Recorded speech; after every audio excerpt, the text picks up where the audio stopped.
Perry Bishop has asked me to ask you, how do you break an artist that you know has the potential in the game? I mean, I haven't really approached breaking an artist in years. You know what I mean? And, you know, my approach on breaking an artist would just really be how hard they work. You know what I mean? So, to me, it's whoever hustles the hardest. Really, I see a lot of people out there with a lot of talent, and for some reason, because they're so good at what they do, they feel really entitled and they expect things to be given to them. And it's like a gift and a curse. You know what I'm saying? Like, they don't work as hard, so they don't accomplish or ever realize their real potential on at least a pop level. You know, and then they just end up blaming everyone else. You know what I'm saying? So I guess the answer to that question is, you know, back in the day, the way I would gauge an artist was how hard he worked, his attitude, you know, how much I would have to bring to the table as far as his point of view. You know, I would always expect an artist to have his own point of view. And to, you know, my thing with rap was I always wanted people to be telling the truth. You know, you could exaggerate a little bit, but like overall, if you were pretending that, you know, speaking on a life that you weren't living, I didn't really respect it. Right. The big thing for me would be like, especially if someone was talking like as if they were like, you know, cut from a certain cloth or true to a certain game. It was important for me to go around their block alone, you know, just to see how they were carried and conducted. Right. You know what I'm saying? But now, the way I would suggest breaking an artist is doing shows. You know, that's the only way you really get paid is through your show and your merch. So it really doesn't matter how many videos you shoot or how many records you put out if you're not performing in front of people or putting people into a venue that want to watch you, that will pay to watch you perform and buy your t-shirts, then you're really hustling on the treadmill. You're not doing nothing. You know what I'm saying? So a lot of time artists come to me like, I just made a video when I put out all these mixtapes. And then, well, how many people come to your show? You know, so all that really counts is your show. It's a show. As far as being an artist, you know, if I see an artist that already has over 200 people in the room without a record out or radio, right. On the radio, I know that they have the potential to, you know, be a lot bigger if they work hard. That's dope. Yeah. Next question. We have a guy, Teron Williams, asked, business-wise, where do you see hip-hop going in the next 10 to 15 years? You know, it's a funny time in hip-hop because, you know, at first, everyone was excited because it became so commercialized, you know, because so many other people were using the hip-hop demographic as a platform to sell things, you know what I'm saying? So it was an exciting time, but, you know, it made hip-hop a little corny because, you know, a rock star doesn't usually get told what to do, you know what I'm saying? So now I think what's happening is in hip-hop people are understanding that they can make money on their own just simply by putting out their records, performing, flipping, you know. So it's an indie time, you know. It's funny to see the cycle that hip hop's going in, but just because of the internet, you know, I'm really curious to see. I can't really call it, you know what I'm saying? Like a lot of people say the music business is not profitable and it's over. Well, yeah, the old way of doing music is over, but there's a completely new way. You know, it's direct to consumer, it's digital, it's depending on your show, it's not depending on radio, it's not depending on, you know, cable TV and spending a lot of money to be seen. You know, it's just really about who can grind. It's made the playing field very level. You know what I'm saying? So I'm actually sitting back watching it. But, you know, to me, hip hop overall, it's a business, you know, but it's a very small part of a bigger picture. You know what I'm saying? So what I notice about hip hop is, like, let's say you on a block and you don't leave that block. Whatever's going on in that block, you think is affecting the rest of the world. Right. It's like true religions. Makes sense, yeah. To a certain demographic on a certain block, you wear true religion, you're the coolest person on the block. But to the rest of the planet, off that block, you're not looking that high. You know what I'm saying? And it's funny like that. You know, it really depends on, you know, what really, it's about perspective. You know what I'm saying? Like, some people only go by what they see and they think that's what's affecting the whole world. But a lot of what you don't know is affecting the whole world. You know what I'm saying? So, you know, I don't know. I think there's a bigger picture. You know what I mean? I think people should focus on the things they don't see. You know, things a lot bigger than what's in front of you or what's on your block. You know what I'm saying? I didn't mean to put True Religions out of business. It just is what it is. It's just time. They gotta go. You know what I'm saying? I'm sick of seeing the big pockets everywhere. But I've been sick of it, you know what I'm saying? We got another question from a guy named Sean Andre Jones. He asks, how does a guy like himself with talent and intelligence do something great, but he doesn't have the drive or fearlessness that it takes to get to the next level? He needs to forget about it.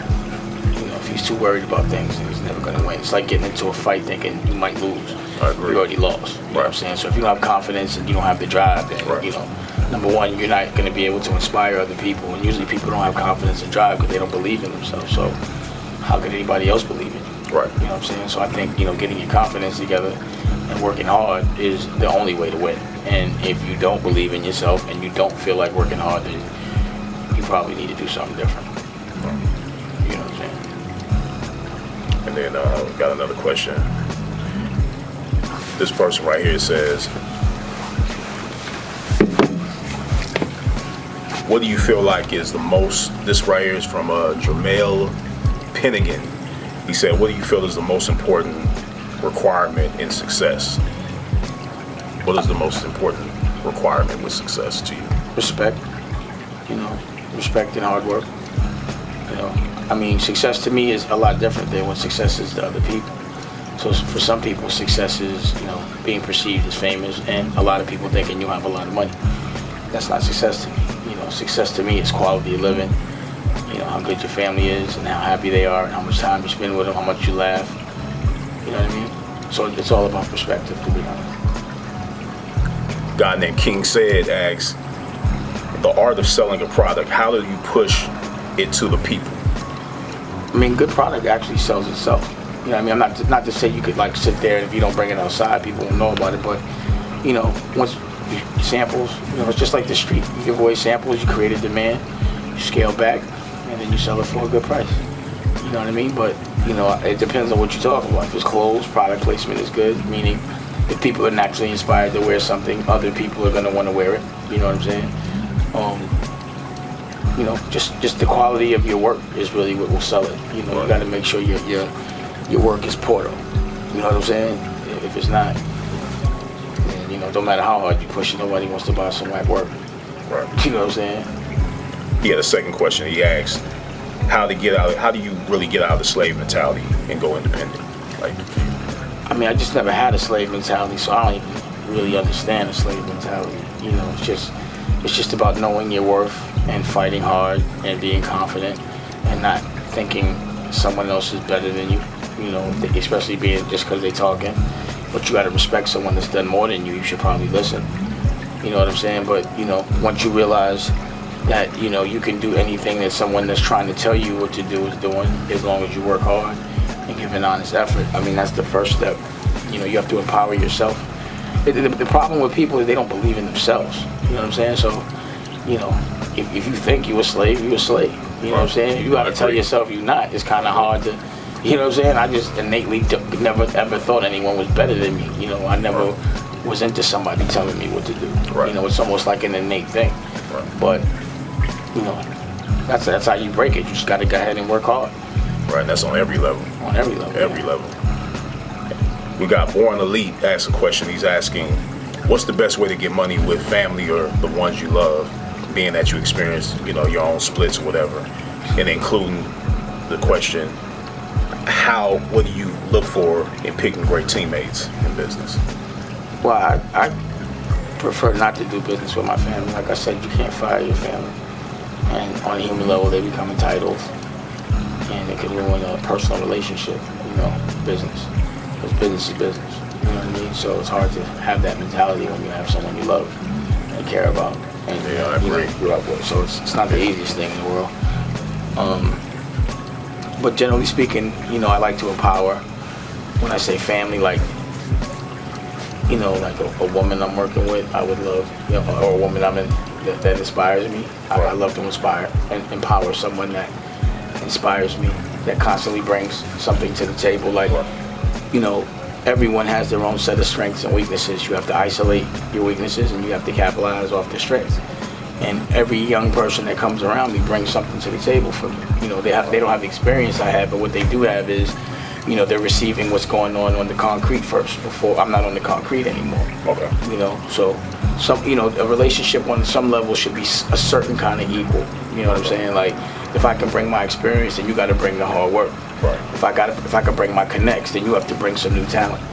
You know what I'm saying? So everyone has a job and a position to play. It's just a dynamic balance. It has to be a balance. Yeah, and also people have to, they have to kind of see things the way you do, because you can't be around a person that doesn't have the same ideals as you too much. You can't expect you to have the same agenda as someone that doesn't have the same ideals. You know what I mean? So, they have to, like, when I hire somebody, the first thing I want to know is what music they listen to and who their favorite artist is. And I'm talking about painting. What's their favorite book? Who's their favorite designer? Right. Do they smoke? Do they drink? What's their choice of recreation? Right. Also, you have to get with someone that doesn't mind being made aware of when they're doing something wrong. Like, constructive criticism tends to make insecure people over-project. And then it turns into a different conversation. You can't really ever win with someone that doesn't like being made aware when they're doing something wrong. Like me, I don't mind being made aware when I'm doing something wrong. I actually prefer it. I don't want to continue to do something wrong. It's Right. like, it's ridiculous. It's about growth. That's what it's about. But certain egos, people that, feel that they really can't do it inside and have to pretend that they can, will try to mask that by being loud or making an excuse. And those are the kind of people I don't like around me, because we're always growing and we're always making each other aware of how to make ourselves better. But a lot of egos can't take it. You know what I'm saying? You start telling somebody what they're not doing correct, or your perspective on what they're not doing correct, it could turn into a real serious emotional battle, man. So it's a fight, and you be fighting just to help somebody. And that's basically a lot of my it's like the story of my life, man. Right. People want to tell me, like, help them out. Then when I help them, and if I'm not telling them something they don't like, then they don't like me no more. I become an asshole because I'm honest. It's almost like the relationship turns into a baby mama situation with a lot of business partners. Yeah, I mean, like people that you do business with, then you break apart and you just we was talking about charge that. them to the game. Well, usually when you find that you try to work with somebody, you don't really know what they're good at, but you might have a feeling about them. So you give them the opportunity to earn. Right. And if they can't, and you try to sever that relationship, for some reason they feel entitled and they get very aggravated, and they tend to do anything they can to stay in your life. And those dudes I call baby mamas. So it's like, yo, just because we don't get along, just because we don't see eye to eye, just because we don't work together, don't mean I got to be mad at you. We ain't got to beef. You ain't got to talk about each other all day. And you don't have to do anything to try to stay around, to try to, have an opinion so I could react to something like that. It's just, sometimes you got to know when to let things go. You know what I'm saying? Yeah, a lot of men, or so-called men, really don't know how to do that, and that turns them into women, and then they get referred to as a BM. You know what I'm saying? They morph right into a baby mama. You see someone that you think is a man turn right into a woman right before your eyes, and you'd be like, damn, I didn't even know. Wow. And it happens often, you know what I'm saying? But yeah, for those kind of dudes, we call them BMs, baby mamas. Yeah.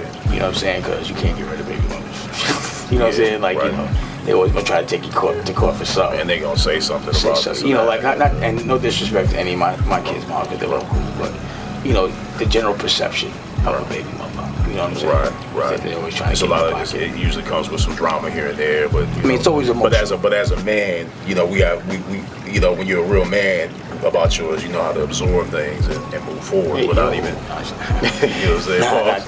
Definitely. I mean, you should be able to constructive criticism. Right.